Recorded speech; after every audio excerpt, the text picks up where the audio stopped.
I have been selling this book, Zanazli and Wan Chun Hong's Guide to Indie Filmmaking, which is published by MPH for a while now. It's a really good book if you want to be a filmmaker, whether it's for YouTube, social media, TV, film, cinema, whatever.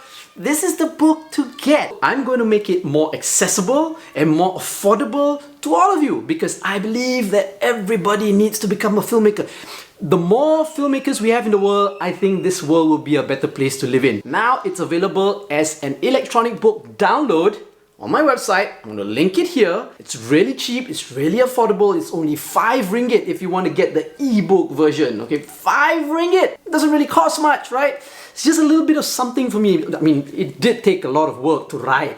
Each chapter of this book talks about one part of the filmmaking process. And for each chapter as well, I interview a local filmmaker. It's only 5 ringgit. It's only 5 ringgit.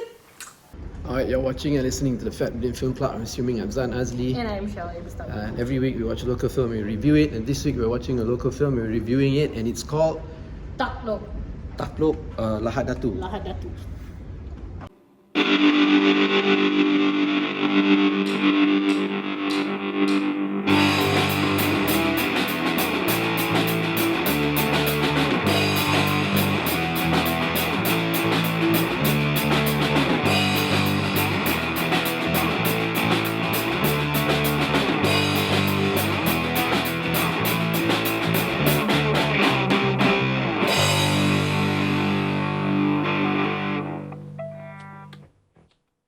Okay, ladies and gentlemen, we have watched Takluk.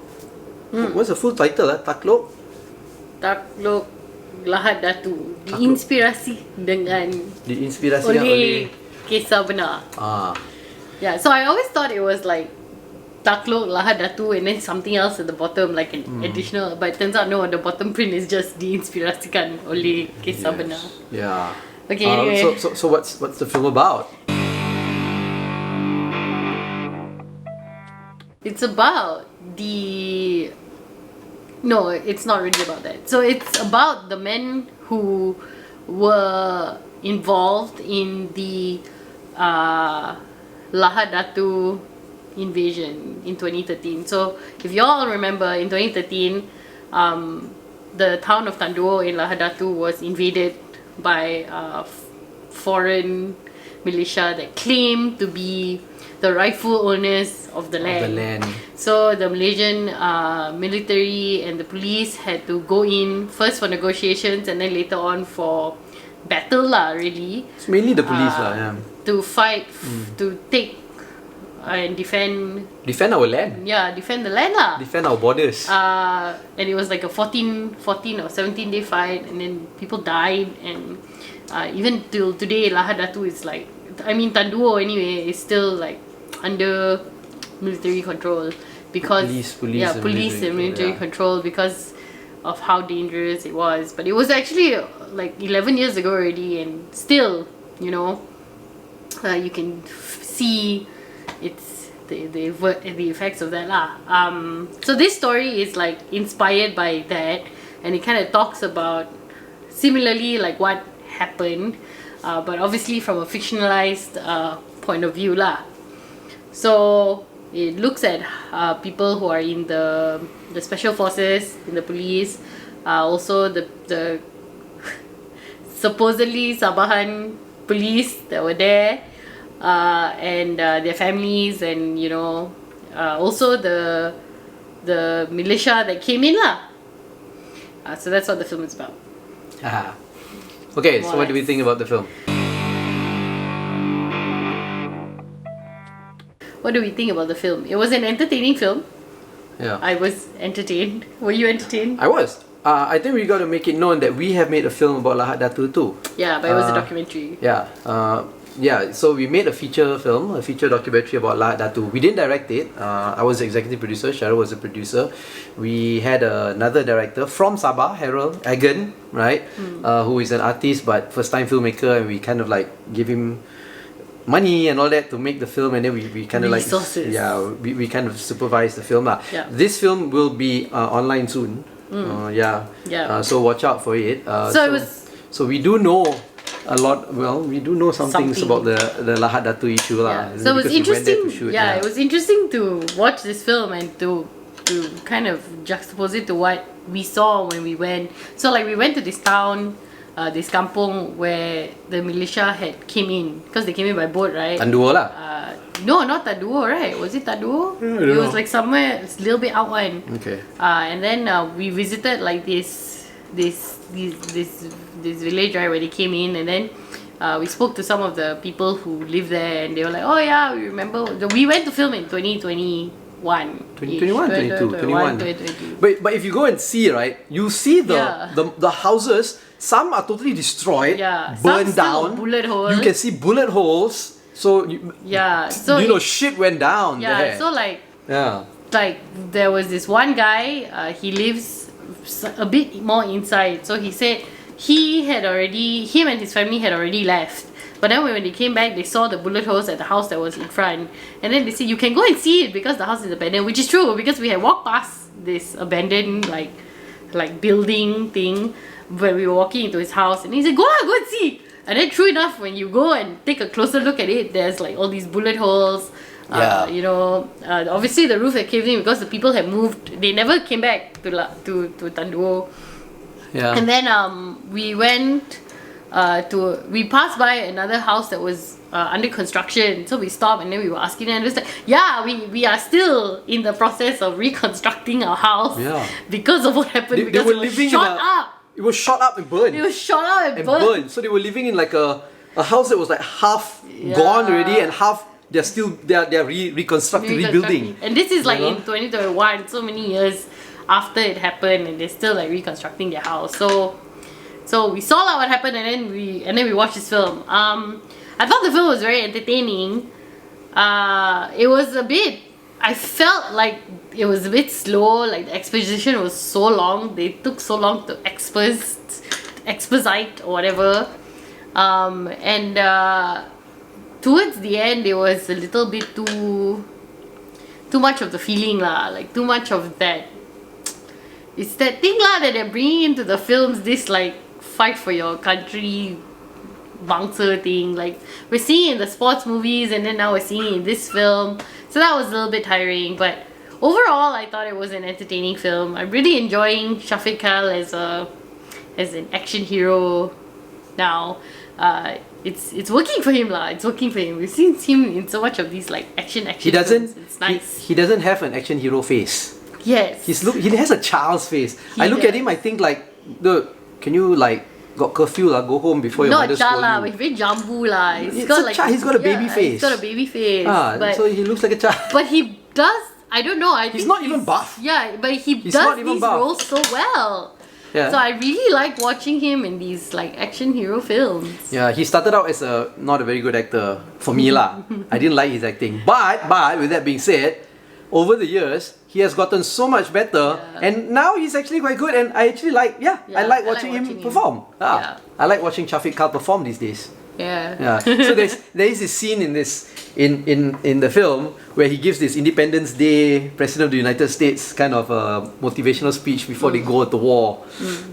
Didn't really work. It didn't really work, but they tried their best.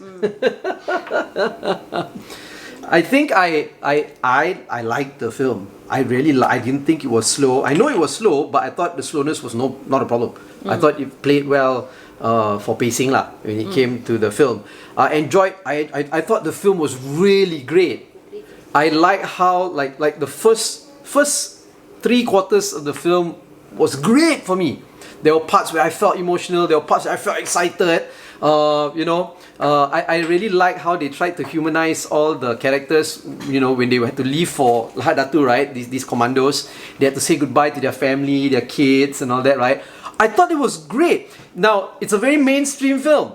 So the way they played the emotions and the patriotism and nationalism is very mainstream lah. It's like watching Die Hard. It's like watching Rambo or watching Top Gun in the 80s.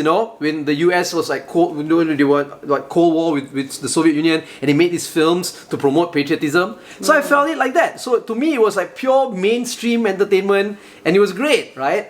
And then the fighting scenes, the firefights that they had in the oil palm estate, in Yeah, Sabah. that was a good scene. I loved it. You know why? Because we are so used to watching these Western war movies where they are fighting like on the beach, like D-Day. You know, in European cities like in World War II. Or even in the Middle East, in the deserts of like Afghanistan and Syria and all that, right? We never get to see fighting or war in oil palm plantations. You know? So it was great, and I really like how they kind of like choreograph the commandos' tactical movements, like vertical, line, baris, maju. Oh my god! It was so local that I felt like, wow, our Malaysians alright lah. I felt that we were in good hands. You know what I mean? So I felt that. Although there were parts where you can see like they were editing the scenes, and I think they cut off certain scenes to make it shorter. I think lah. Maybe, yeah. And then towards the like what you said just now, towards the final quarter of the film, somehow like everything just went chaotic. They kind of like lost control of the film. It was enjoyable up to the Independence Day speech point. But even the point cannot lah. You know why? No. No, because after the Independence Day speech was when they started fighting at the Kampung Air. No, the Kampung Air was the police. No, yeah, but That's when the they came back scene in, that I liked was before they went to Kampung Air. Was when the police went into Kampung Air they were supposed to check certain houses to see if the militia were there. Because they got reports. And then they got ambushed. And it was terrible. And I was like, because we've been to like a village in Semporna that does look like that, right? A Kampung Air that looks like that. And it's true, you know, like there's nowhere to go. Run. Where are you going to go? If you And get I was ambushed, so you're dead. stressed. I was so stressed out. And I thought that was like really like, it was really holding me. And then after that, Shafiqah was like starting to lose semangat lah. He had to call his wife lah. And then he had like all this really cheesy conversation with his wife. And I was just like, yeah. I have to cut you there. I have to, because I felt that. Because I have been to conflict zones. And I know how it feels to lose semangat and you need to like call your home base. Like remember when I was in Bangladesh at the Rohingya camp? And then I just like lost it in the camp and I had to give you a call. And I was crying over oh my god. You wanna... Yeah, but you were not telling me that I was your life, okay, on the phone. You were just telling me. Yeah, I don't have to tell you. Yeah, so it's fine for him to call the wife. Yeah. But like, why must you have like such a... Different people have different... so cheese. Different people have different ways of expressing it. I understand, but I felt he didn't cry. Too cheesy. I cried. So if there was a scene portraying my character, people would say my crying was cheesy. But let me tell you, it was real. And he cries all the time. It was so real, you know. And then when I got in touch with my home base, then the semangat came back, you know. And then you realize why you're there and why you're doing things like this, you know. So I don't know. I thought it was I felt it. I understand needing to Yeah. call your home base, but I felt the conversation was cheese. The dialogue was a bit too cheese for me. Remember the conversation that I had with you when I called? It was not cheesy. Yeah, because it was our conversation, and I was talking about, oh my god, I just saw these kids, and I'm thinking about my two kids. Yeah. Dude, if I wrote a script like that and I showed it to somebody who had never been, they would find it cheesy too. Maybe. Anyway, it didn't work. Okay, well, it didn't work for me. It started falling apart for me a little bit there, and then after that, when he gave the speeches, I was like, oh my god, is it now one of those films? And then it is, because it's a mainstream film. Yeah, so it kind of fell away for me there, lah. But it fell away for you, I guess, differently at other places. Like even the fight in the Kampung Air, you don't get to see that, man, until like maybe lah. Sometimes you watch the spy movies, like James Bond movies shot in Thailand. They're not in Kampung Air lah. So yeah, you can feel, you know, the stress and the tension. Now a lot of the things that were, because this film is like inspired by real events, right?